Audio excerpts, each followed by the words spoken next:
की अभिलाषा पूर्ण कर देगा और हमारा नाम भी उसके सामने तुम ले देना कि हमको उस आपके मित्र नाड़ी जंग राजधर्मा ने भेजा है।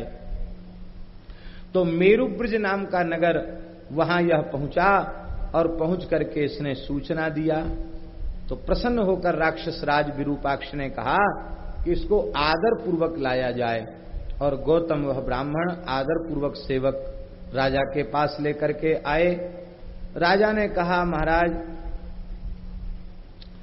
आप यहां ठहरिए, हमारे यहां उत्सव होने वाला है, ब्राह्मणों को प्रसाद मिलेगा, उसी में तुम भी बैठ जाना, ब्राह्मण तो हो ही हो, तो तुम्हें भी अर्थ की प्राप्ति हो जाएगी। यद्यपि विरूपाक्ष ने इस गौतम नामक पतित ब्राह्मण से उसके गोत्र आदि के विषय में पूछा तो उसने कहा कि मैं केवल इतना बता सकता हूं कि मैं नाम से गौतम हूं और जाति से ब्राह्मण हूं, गोत्र आदि का मुझे कोई पता नहीं है, ऐसा उसने बता दिया। तो विरूपाक्ष ने पूछा कि तुम गृहस्थ हो, विवाहित हो? बोले हां महाराज, ऐसे तो ब्याह हुआ नहीं हमारा, मध्य देश में मध्य प्रदेश का रहने वाला हूं और घर से निकलकर एक भील के घर में रह गया।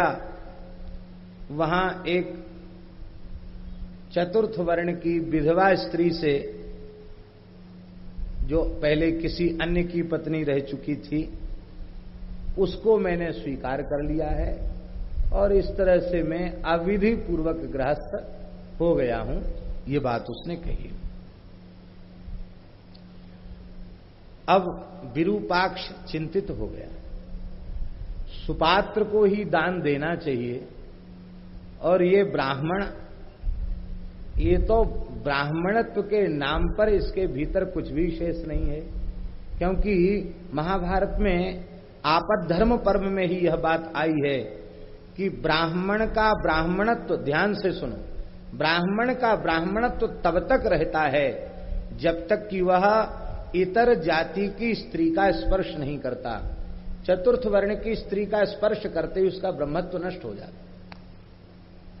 महाभारत में हमने श्लोक पर चिन्ह लगाया है, उसी समय उसका विप्रत्व नष्ट हो जाता है, फिर वह ब्राह्मण नहीं रह जाता और उसे भयंकर, महाराज लिखा है, उसे ब्रह्म हत्या का पाप लगता है, क्योंकि उस वृषली का संपर्क करके उसने ब्रह्मत्व का नाश किया है, इसलिए उसे ब्रह्म हत्या का पाप लगता है। मद्यपान करने वाले ब्राह्मण को भी ब्रह्म हत्या का पाप लगता, महाभारत में लिखा है, क्योंकि शराब पीते ही ब्राह्मणत्व नष्ट हो जाता है, तो ब्राह्मणत्व का नाश ही ब्रह्म हत्या है। मद्यपान जिसने कर लिया उसको ब्रह्म हत्या का प्रायश्चित्त करना चाहिए, इतना भयंकर पाप है। तो अब सुपात्र को दान देना चाहिए, यह कुपात्र है, लेकिन चलो कोई बात नहीं, यह अब अत्यंत पतित तो हो गया है, लेकिन मेरे मित्र ने भेजा है, तो मित्रता का आदर करते हुए दरिद्र मानकर इसको दे देंगे कि दरिद्र को भी कई बार दे दिया जाता। संकल्पित दान तो ब्राह्मण को ही देना चाहिए, लेकिन बिना संकल्प के किसी धनहीन दरिद्र मनुष्य को भी आवश्यकता पड़ने पर देना चाहिए, यह भी है। तो उसने कहा कि ठीक है, चलो कोई बात नहीं, आप आज तो यहां रुकिए, कल कार्तिक पूर्णिमा है और कार्तिक पूर्णिमा, हर पूर्णिमा को हमारे यहां 1000 ब्राह्मण भोजन करते हैं। तो कल कार्तिक पूर्णिमा है, पूर्णिमा को मेरे यहां 1000 ब्राह्मण भोजन करेंगे और उनके साथ तुम भी, वे 1000 की संख्या तो अलग है, लेकिन तुम भी उसी पंक्ति में बैठ जाना। तुमको पृथक बिठा दिया जाएगा और जो दक्षिणा सब ब्राह्मणों को मिलेगी वही दक्षिणा तुमको भी प्रदान की जाएगी। यहां भी महाभारत ग्रंथ के अनुसार, शास्त्राज्ञा के अनुसार 1000 ब्राह्मणों के को निमंत्रित करके प्रसाद पाने का यहां भी संकल्प किया गया है और सबको बहुत अच्छी दक्षिणा और बहुत अच्छे कंबल से सम्मानित किया गया। कुछ संख्या कल पूरी हो गई, कुछ आज पूरी हो जाएगी। इस तरह से 1000 ब्राह्मणों का प्रसाद हो जाएगा। तो नारायण 1000 ब्राह्मण, उनको कार्तिक पूर्णिमा को प्रसाद पवाया जाता है, उनको दक्षिणा आदि दी जाती है। देखिए, पूर्णिमा के संबंध में आगे पता नहीं समय मिले न मिले, समय बहुत कम रह गया। पूर्णिमा का महात्म्य भी महाभारत में बहुत है। पूर्णिमा को, अमावास्या को दान पुण्य अवश्य करना चाहिए। ब्राह्मण के लिए, द्विजाति के लिए अग्निहोत्र की अति अनिवार्यता कही गई। यदि द्विजाति अग्निहोत्र नहीं करता है तो भगवान वैश्वानर उसे श्राप दे देते हैं। द्विजाति का गृहस्थाश्रम में प्रवेश अग्निहोत्र की रक्षा के लिए ही है और दूसरा कोई प्रयोजन उसके गृहस्थ होने का नहीं है। और द्विजाति में ब्राह्मण का तो मुख्य धर्म ही यही है, अग्निहोत्र की रक्षा। बड़े दुख की बात है, अग्निहोत्री ब्राह्मण आज दुर्लभ हो गए हैं। कहीं कहीं सुरेश शर्मा जी रहते हैं दक्षिण में, शायद हैं कुछ अग्निहोत्री, बाकी पूर्वोत्तर भारत में तो परंपरा विलुप्त प्राय जैसी हो गई है। महाराज, अग्निहोत्री ब्राह्मण तैयार होने चाहिए।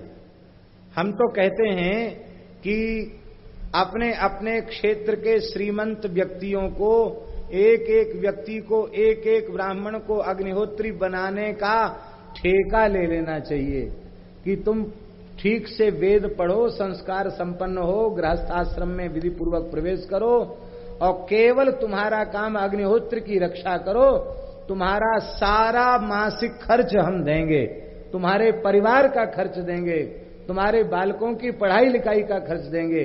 अब समय आ गया है। इस प्रकार से एक एक ब्राह्मण की सारी गृहस्थोचित आवश्यकताओं को पूरी करते हुए अग्निहोत्र धर्म की सुरक्षा होनी चाहिए, बहुत आवश्यक है। हम कहते हैं भारतवर्ष में ऐसे 100 धनवान व्यक्ति भी तैयार हो जाएं, 100 अग्निहोत्री भी प्रकट हो जाएं इस देश में, उन 100 ब्राह्मणों के सारे भरण पोषण का खर्च, उनके परिवार का खर्च 100 व्यक्ति उठा लेवें, तो महाराज इससे सनातन धर्म की बहुत बड़ी सेवा होगी और वेद की, संस्कार की, संस्कृति की बहुत बड़ी रक्षा होगी, बहुत बड़ा योगदान होगा। ये पवित्र कार्य लोगों को करने चाहिए। तो महाराज जी अग्निहोत्र के बारे में बड़ी सुंदर बात लिखी है। जो यज्ञोपवीतधारी हैं, संध्या गायत्री करते हैं, जिनकी श्रद्धा अग्निहोत्र में है, ऐसे जो पवित्र ब्राह्मण हैं, द्विजाति हैं, उनको लाभ इससे हो जाएगा। पूर्णिमासी को व्रत करें और चंद्रोदय होने के पश्चात संकल्प पूर्वक कि वेदोक्त अग्निहोत्र के सांगो पांग फल प्राप्ति के निमित्त हम यह चंद्रमा को गंगाजल, अक्षत और गोघृत मिश्रित जल से अर्घ दे रहे हैं। तो गंगाजल, यहां गंगाजल तो हम इसलिए कह रहे हैं कि दूसरा जल अग्राह्य है पूजन में, इसलिए गंगाजल कह रहे हैं। बाकी उसमें तीर्थ जल, पवित्र जल लिखा है। पवित्र जल, तीर्थ जल, तो गंगाजल से पवित्र क्या होगा? गंगाजल रखा जा सकता है। तो गंगाजल, चावल और भारतीय देसी गाय का घी, इसको लेकर के पूर्णिमा तिथि को दिन में व्रत करे। हो सके तो दूध पी करके रहे अथवा खीर खा करके रहे, गव्य पदार्थ लेकर के रहे, और चंद्रोदय होने पर चंद्रमा को विधिवत ये संकल्प पढ़ते हुए कि सांगोपांग अग्निहोत्र के फल की प्राप्ति के लिए हम चंद्रमा को गंगा जल और अक्षत और गोघृत से मिश्रित अर्घ दे रहे हैं, ऐसा संकल्प करके फिर चंद्रमा का जो वैदिक मंत्र है उस मंत्र से और उन्हें अर्घ अर्पित करो।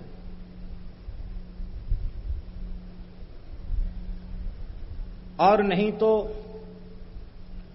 वैदिक मंत्र कथनचित उच्चारण आदि की दृष्टि से उसमें कठिनाई या ये हो रहा हो कि लंबा मंत्र है, हमको याद करने में ही समय लग जाएगा, तो ओम नमो भगवते सोमाय, बस यह कह करके अर्घ अर्पित कर दे। ओम नमो भगवते सोमाय, ये कह करके अर्घ निवेदित करे चंद्रमा को, और फिर चंद्रमा को साष्टांग प्रणाम करे। इतने से ही सांगोपांग अग्निहोत्र संपन्न हो जाता है। ये बात महाभारत में लिखी है, तो ये बहुत महत्वपूर्ण बात थी, इसलिए हमने बता दी। इतना तो काम किया जा सकता है ना कि हर पूर्णिमा को व्रत करके चंद्रमा को अर्घ दिया जा सकता है। इतने से भी अग्निहोत्र त्याग का जो दोष है वो नहीं लगेगा। अग्निहोत्र नहीं हो पा रहा, इसका दोष नहीं लगेगा, और उस विधि की पूर्ति हो जाएगी। ऐसा करना चाहिए। अब जो हम लोग जो करते हैं वो अग्निहोत्र नहीं है, वो तो होम है, नित्य का होम है। उसमें भी विधि का पालन न होकर के थोड़ा थोड़ा घी उलीच देते हैं, और इसलिए जहां तक हो सके यथासाध्य विधि का पालन करते हुए होना चाहिए, संकल्प पूर्वक होना चाहिए, समिधा स्थापन पूर्वक होना चाहिए, और उदात्त स्वर से स्वाहाकार का उच्चारण करते हुए होना चाहिए। लोग मन ही मन बोलते रहते हैं, ऐसे ऐसे घी लिचते रहते हैं, हो गया, घी भी बेकार गया, समय भी बेकार गया। बिना तिलक के ही घी लीचने लग गए। अरे पहले संध्या करो, तिलक करो, पवित्र तो हो, अंगन्यास करन्यास करो, जितना विधि का ज्ञान उतना तो कर लो, इसके बाद करो। संध्या की अति अनिवार्यता है, उसके बिना भगवत सेवा की भी योग्यता नहीं। भगवान की सेवा नहीं कर सकते, देव प्रतिमा का स्पर्श नहीं कर सकते। नित्य कृत्य अवश्य करना चाहिए, नित्य नियम अवश्य करना चाहिए। नारायण। तो ये पूर्णिमा का विशेष महात्म्य है, पूर्णिमा को ये करना चाहिए। अब तो यहां रुक गया। बड़े बड़े सुंदर पकवान पवाए गए ब्राह्मणों को, 1000 ब्राह्मणों को, इसको भी अलग बिठाया गया। और महाराज जी उन ब्राह्मणों को पवाने के बाद सोने की थालियों में सोने के कटोरा, सोने के ही जलपात्र परोसे गए। उनमें बहुत मूल्यवान हीरे जड़े हुए थे, और विरूपाक्ष कितना संपत्तिशाली होगा। उसने सब ब्राह्मणों को जिमा करके कहा, महाराज ये बर्तन आप लोग अपने घर ले जाएं, और फिर अगली पूर्णिमासी को फिर कृपा करें। ऐसा धनवान था महाराज। इसने सब ब्राह्मणों को विदा कर दिया, और येषु च भाण्डेषु भुक्तम्बो द्विजसत्तमा तान्येवादाय गच्छध्वम स्ववेश्मा नीति भारत। बोले जिस भांड में आप लोगों ने भोजन किया है अपना अपना बर्तन उठा के ले जाओ। महाराज ये बढ़िया उपाय है बर्तन खत्म करने का। हमारे स्थान में खाक चौक में पहले तो कथाओं में जो कुछ चढ़ जाता था बर्तन कपड़ा वो ले ही लेते थे, तो कुछ बर्तन इकट्ठा हो गया महाराज जी, 5-6 बोरा। वैसे तो पूजा पाठ कर्मकांड वाले लोग कई बार बेच लेते हैं, लेकिन बेचना घोर पाप है। दान में प्राप्त वस्तु का विक्रय अति निषिद्ध है। ब्राह्मण को चाहे जितना मिल जाए उसको बेचना नहीं चाहिए। किसी अन्य ब्राह्मण को जिसको आवश्यकता हो उसे दे देना चाहिए। दान में प्राप्त वस्तु का विक्रय शास्त्र निषिद्ध है, उसे नहीं बेचना चाहिए। उत्तम सर्वोत्तम पक्ष यही है। तो बेचने वाली बात तो सोच भी नहीं सकते अपने। और ये है स्थान है, बर्तन है, काम देंगे। महाराज जी ने सब प्रयाग कुंभ 2001 में सब खाकचौक वाले महाराज जी ने लदवा दिया। मतलब महाराज जी वहां क्या होगा इन बर्तनों का? अरे बोले खीर मालपुआ का भंडारा करना, सब पत्तल मत बांटना, सब बर्तन बांट देना, लोटा कटोरा गिलास थाली सब बांट दो। स्थान के भी कोई बर्तन थे वो भी लदवा दिए, सब खाली कर। बोले हटाओ लोहा, सब शनिचर हटाओ। सब लोहा को लदवा दिया और सब पंगत में फेर दिए गए। इसके बाद हाथ जोड़ के कह दिया, महाराज मांजने की सुविधा नहीं है, जिसमें आप लोगों ने पाया है अपना अपना बर्तन अपने अपने ले जाओ। एक दिन में सारा बर्तन खत्म हो गया। संग्रह करने में समय लगता है, लुटाने में समय नहीं लगता है। संग्रह दुख का कारण है। ये महाराज इसने सारे बर्तन ब्राह्मणों को दे दिए। और अब तो यह बड़ा प्रसन्न हुआ। विरूपाक्ष ने इसको और अधिक संपत्ति दे दी, धन दे दिया, और धन दे करके कहा कि अब आप विलंब न करो, यहां से चले जाओ, कोई राक्षस से तुमको कोई भय नहीं है। अब वह जल्दी जल्दी चलता हुआ उसी बरगद के पेड़ के नीचे आया और उस राजधर्मा नाड़ी जंग ने उस पतित ब्राह्मण का बड़ा सत्कार किया। आओ आओ बैठो, और सारी बात बताई। और महाराज जब इसने भोजन कर लिया, विश्राम कर लिया, तो यह बक नाड़ी जंग वहीं चर्चा करते करते सो गया। मित्र से क्या भय, यह तो कृतघ्न ब्राह्मण था, संस्कार शून्य ब्राह्मण था। इसने विचार किया कि रास्ता बहुत लंबा है और मुझे इस बकराज के मांस खाने की इच्छा हो रही है, तो अग्नि तो जल ही रही है, इसके पंखे नोच कर इसी में भून कर खा लें, कौन देखने वाला है, धन तो मुझे मिल ही गया। विचार कीजिए, जिसकी कृपा से धन मिला उसी को मारकर खाने की इच्छा हो गई। कृतघ्न व्यक्ति इतना नीच होता है। अब तो महाराज उसने ऐसा ही किया और उसको मार डाला, जलती हुई लुकाठियों से पीट पीट करके मार डाला। और इसके बाद भी वह बकराज कुछ नहीं बोला, उसने कहा चलो कोई बात नहीं, मर गया, वो मृत्यु को प्राप्त हो गया। और मित्र के वध से कितना पाप होता है, कृतघ्नता कितना भयंकर पाप होता है, इस पाप पर उस पतित ब्राह्मण की दृष्टि नहीं गई। आग में पका करके उसने खा लिया, पंखे और पैर काट कर नोच कर वहीं डाल दिए, और वह बड़े प्रेम से अपने ऊपर पोटरी लाद करके चला गया। इधर विरूपाक्ष पूर्णिमा के बाद अपने मित्र नाड़ी जंग अपने मित्र विरूपाक्ष राक्षस के पास जाता था, वहां भी सत्संग करता था। लेकिन पूर्णिमा सी बीत गई और ये नाड़ी जंग बकराज राजधर्मा नहीं आया। इससे विरूपाक्ष जो उसका मित्र था उसको बड़ी पीड़ा हुई और उसने कहा कि हमें लगता है वैदिक सदाचार से शून्य संस्कारहीन वह ब्राह्मण कृतघ्न के जैसा दिखाई पड़ रहा था। मेरे मित्र तो परम दयालु प्रकृति के हैं, उन्होंने ऐसे संस्कार शून्य व्यक्ति पर भी विश्वास किया। लगता है कहीं उसने कुछ अनिष्टकारी घटना न कर दी हो, ऐसा उसके मन में आया और कहा कि पता लगाओ।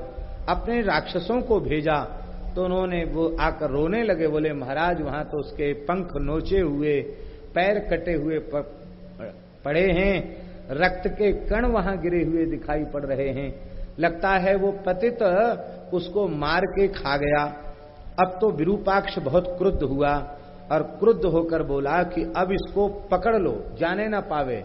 राक्षसों ने उस कृतघ्न को पकड़ लिया, अब पकड़ करके सामने खड़ा कर दिया।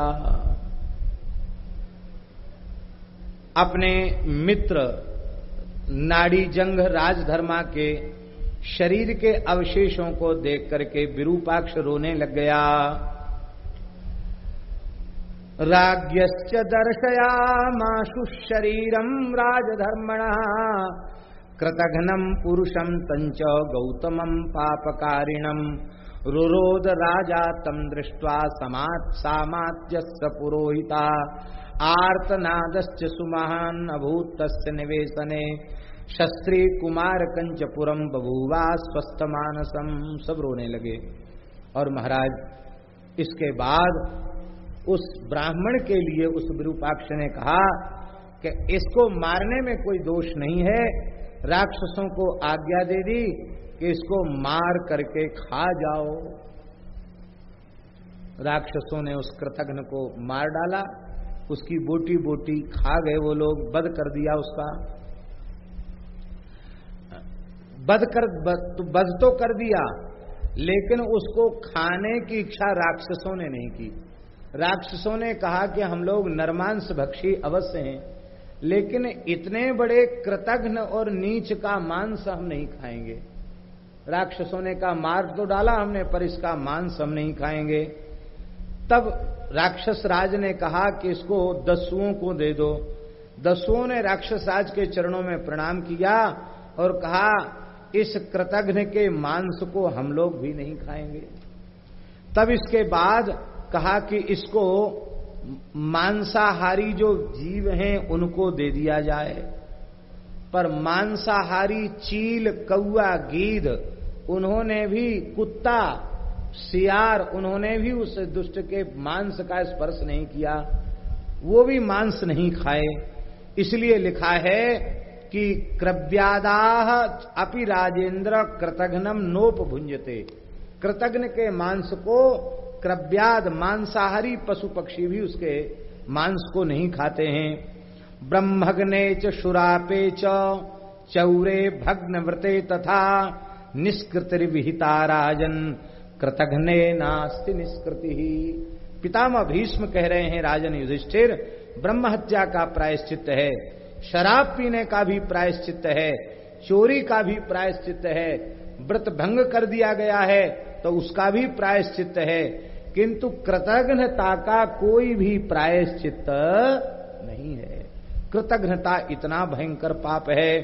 मित्रद्रोही नृशंसश्च कृतघ्नश्च नराधमा क्रव्याधि क्रमभिश्चैव न भुज्यन्ते ही तादृशा। मित्रद्रोही नृशंस नराधम कृतघ्न मनुष्यों का मांस पशु पक्षी, मांस भक्षी पशु पक्षी भी नहीं खाते हैं। अब सब दुखी थे, बोले भाई अब जो होना था सो तो हो गया, राजधर्म नाड़ी जंग तो जीवित हो नहीं सकता, तो अब इसके शरीर के जो अवशेष हैं, अस्थियां हैं, उन्हीं का विधि पूर्वक संस्कार संपन्न कर दिया जाए। चिता बनाई गई और चिता बना करके विरूपाक्ष राक्षस ने अपने मित्र के दाह संस्कार की तैयारी की। तो अपने इस कृतघ्न अपकारी मित्र के भी अनिष्ट का चिंतन नहीं किया, ऐसे पतित ब्राह्मण को भी जाति से ब्राह्मण मानकर उसका हित किया। इस उपकार की भावना से सुरभि माता गदगद हो गई और सुरभि माता ने विचार किया कि जैसे संपूर्ण ब्रह्मांड पर उपकार करने वाली मैं हूं, इसी प्रकार से मेरा यह परम भक्त नाड़ी जंग बकराज उपकारी स्वभाव का है, तो इस बकराज पर तो कृपा करनी चाहिए। सुरभि माता आकाश में प्रकट हो गईं। बोलो सुरभि माता की, गौ माता की जय हो। गौ माता प्रकट हो गईं और उन्होंने कहा कि अभी अग्नि मत दो, मैं इसे जीवित किए देती हूं। और कह करके उन्होंने अमृत का सिंचन किया, अमृत का सिंचन किया। तस्मिन् काले च सुरभिर देवी दाक्षायणी शुभा उपरिष्टा ततस्तस्य सा बभूव पयस्विनी। दूध में ही अमृत है, वो वात्सल्य के कारण दूध झरने लग गया। तस्याह वक्त्राच्युतफेनः क्षीर मित्रस्तदा नघ सोपतद्वै ततस्तस्याम चितायाम राजधर्मणः। उस गाय जो जुगाली कर रही थी उसके देखिए, गाय के दूध में ही अमृत नहीं है, गाय के मुख से जो झाग आता उसमें भी अमृत है। वो गौ माता सुरभि माता जुगाली कर रही थी, रोमंथ कर रही थी, उनके मुख में जो झाग आया, उन्होंने करुणा भरी दृष्टि से देखकर अपने मुख का झाग उस नाड़ी जंग बकराज के ऊपर गिरा दिया। जैसे ही गिराया, जैसे कोई सोकर के जगह, ऐसे ही बकराज संपूर्ण वस्त्राभूषणों से सुसज्जित होकर प्रकट हो गया। बोलो गौ माता की। यह है महाभारत की कथा। ऐसी उपकार की भावना हो तो सुरभि जी को बुलाना नहीं पड़ेगा, वो आ जाएंगी। अब मरे हुए को, महाराज मांस तो ये खाई गया था, केवल पंखे और चोंच और पैर थे, केवल उतने के ऊपर अमृत की वर्षा करके शरीर के अवशेषों के ऊपर गौ माता ने अमृत की वर्षा की और इसको जीवित कर दिया।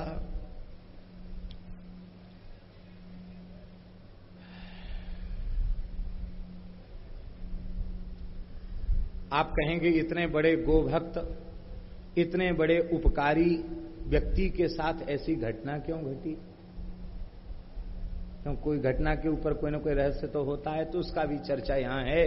एक बार किसी अपराध से रुष्ट होकर ब्रह्मा जी ने भी उसको शाप दे दिया था कि तुम एक बार इस प्रकार से मारे जाओगे और मारे जाने से तुम्हारा पाप नष्ट हो जाएगा, फिर भगवान की कृपा से तुम पुनः दीर्घायु प्राप्त कर लोगे, वरदान भी दिया था। इसलिए ऐसी घटना घट गई। शाप का कारण क्या था? बोलिए, बकराज आकर के ब्रह्मा जी को सत्संग सुनाते थे, एक दिन नहीं आए, तो आने की कहकर नहीं आए, ब्रह्मा जी से मिथ्या भाषण किया, इसलिए ब्रह्मा जी ने शाप दे दिया। आज राजधर्मा को जीवित कर दिया।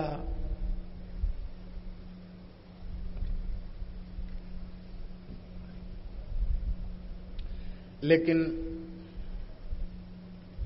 ब्रह्मा जी प्रकट हो गए, देवराज इंद्र प्रकट हो गए और उन्होंने कहा कि आप लोगों ने मुझे तो जीवित कर दिया, लेकिन मैं अपने मित्र की याद कर रहा हूं। देखो, ये है साधु साधुता नहीं छोड़ता और दुष्ट दुष्टता नहीं छोड़ता। वो रोने लग गया। राजधर्मा नाड़ी जंग बकराज बोला, मुझे अपने मित्र की याद आ रही है, वो मित्र ब्राह्मण कहां गया? अरे बोले, वो मित्र नहीं, वो तो महाकृतघ्नि नीच था। कहा नहीं, कुछ भी हो, उसको मैंने आश्रय दिया था, मैंने उसकी आतिथ्य की पद्धति से पूजा की थी, इसलिए मेरी प्रसन्नता तभी होगी जब उसको भी जीवित कर दिया जाए। शुरभी गदगद हो गई। शुरभी ने पुनः अमृत वर्षण किया और महाराज खाया तो किसी ने उसको था ही नहीं, काट काट के धरा था वो। उसके ऊपर जैसी गोमाता ने अमृत की वर्षा की, गोमाता की कृपा होने से उस ब्राह्मण का जो नीचत्व था वो चला गया और वह भी परिष्कृत हो गया, शुद्ध हो गया, पवित्र हो गया। उठ करके बैठा और बहुत व्याकुल हो रहा था कि मैंने कितना भयंकर पाप किया। बकराज ने उसको हृदय से लगाया और कहा कि अब तुम प्रेम से ब्राह्मणोचित वृत्ति से तप करते हुए तुम अपना जीवन व्यतीत करो, और उसको विदा किया है। इस प्रकार से श्री वृंदावन बिहारी लाल की जय। कहते हैं कि महाराज, लेकिन वह पतित तो फिर भी पतित ही था। वो अपने घर जब गया तो उसी दासी से फिर संपृक्त हो गया और तमाम संतान उत्पन्न करने लग गया। उस समय देवताओं से सहन नहीं हुआ और उन्होंने कहा, कृतघ्नि व्यक्ति का सुधार नहीं होता है, चाहे जितनी दया कृपा उस पर कर दो, कृतघ्न हर स्थिति में वो वैसी ही प्रकृति का रहता है। उस समय देवताओं ने शाप दिया कि इसने अपने ब्रह्मत्व को नष्ट किया है, ये कृतघ्न पुरुष है, इसलिए अनंत काल तक यह घोर नरकों में पड़ा रहे। ये शाप ब्राह्मणों ने उसे दिया और वो नरकगामी हुआ। इसलिए हे युधिष्ठिर, मित्रद्रोहो न कर्तव्यः पुरुषेण विशेषतः, मित्रद्रुग नरकम घोरम अनंतम प्रतिपद्यते। मित्र से द्रोह नहीं करना चाहिए, मित्रद्रोही अनंत काल तक घोर नरक में पड़ता है। बोलो भक्तवत्सल भगवान की जय।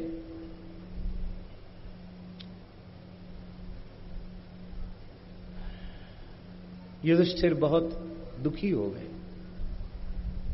देखो, कल हमने चर्चा की थी, कल या परसों स्मरण नहीं है, कि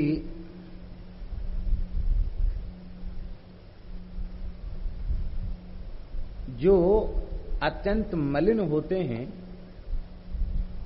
अंतःकरण बहुत जिनका मलिन हो जाता है, उन लोगों को पाप कर्म करने पर भी ग्लानि नहीं होती है। वो पाप कर्म करके भी प्रसन्न होते हैं। मनुष्य को इस दुर्दशा में कभी नहीं पहुंचना चाहिए कि पाप कर्म करने के बाद उसे ग्लानि भी न हो। ग्लानि न होने का मतलब कि वह इतना काला हो चुका है कि अब उसको कोई परवाह नहीं। श्वेत वस्त्र है, एकदम सफेद कपड़ा है, उसमें दाग धब्बा लगाने की जरूरत नहीं है। थोड़ी देर ऐसे ऐसे ऐसे हाथ से उसको रगड़ने लग जाओ, थोड़ी देर में आप जो है देखेंगे कपड़ा में दाग आ गया। जो जितने पवित्रात्मा होते हैं उनमें दोष उतना अधिक दिखता है, पापी मनुष्य में दोष नहीं दिखता है। वो तो काली कामर है, वो तो और कीच में सांद हो तो भी कुछ नहीं दिखेगा, पर स्वच्छ वस्त्र में दाग अधिक गहरा दिखाई पड़ता, दाग न होने पर भी दाग दिखाई पड़ता है।